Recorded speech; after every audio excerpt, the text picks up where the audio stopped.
പ്രിയമുള്ളവരെ, സ്നേഹമാണ് ഏറ്റവും വലിയ ശക്തി. അത് ഏത് കഠിന വേദനയെയും ഇല്ലാതാക്കുന്ന ഒരു മരുന്നാണ് സ്നേഹം എന്ന് പറയുന്നത്. ഈ സ്നേഹം എന്ന് പറയുന്നത് അത് പ്രകടിപ്പിക്കാനുള്ളതാണ്. അത് ഉള്ളിൽ വെച്ച് കൊണ്ട് നടക്കാനുള്ളതല്ല. ചില ആൾക്കാരോടൊക്കെ സംസാരിച്ച് അവർ പറയും എനിക്ക് സ്നേഹമുണ്ട്, പക്ഷെ പ്രകടിപ്പിക്കാൻ അറിയില്ല എന്നുള്ളത്.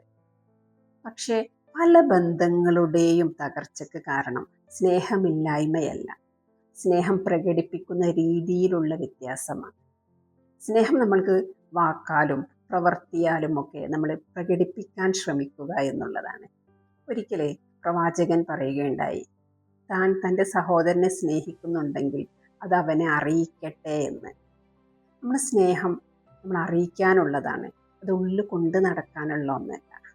കമലാസുരയ്യ ഒരിക്കൽ പറയുണ്ടായി, എനിക്ക് സ്നേഹം കിട്ടണം, അത് പ്രകടമായി തന്നെ കിട്ടണം. സ്നേഹം ഉള്ളിലുണ്ട് എന്ന് പറയുന്നതിൽ ഞാൻ വിശ്വസിക്കുന്നില്ല. എൻ്റെ ശവക്കല്ലറയിൽ വന്ന് പൂവിട്ടിട്ട് ഞാൻ എങ്ങനെ അറിയാനാ എന്നുള്ളത്.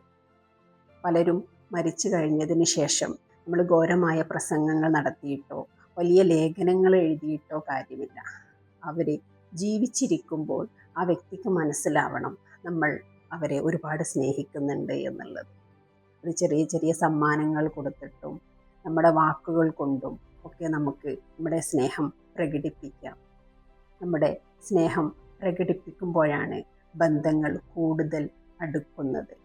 പ്രിയമുള്ളവരെ, നമുക്ക് നമ്മൾ സ്നേഹിക്കുന്ന വ്യക്തിക്ക് അത് തിരിച്ചറിയാൻ വേണ്ടിയിട്ട് ചെറിയ ചെറിയ സമ്മാനങ്ങൾ കൊടുത്തിട്ടും ചെറിയ ചെറിയ പ്രോത്സാഹനങ്ങൾ കൊടുത്തിട്ടും നമ്മുടെ വാക്കാലും പ്രവൃത്തിയാലും നമ്മൾ സ്നേഹിക്കുന്ന വ്യക്തികൾ തിരിച്ചറിയട്ടെ.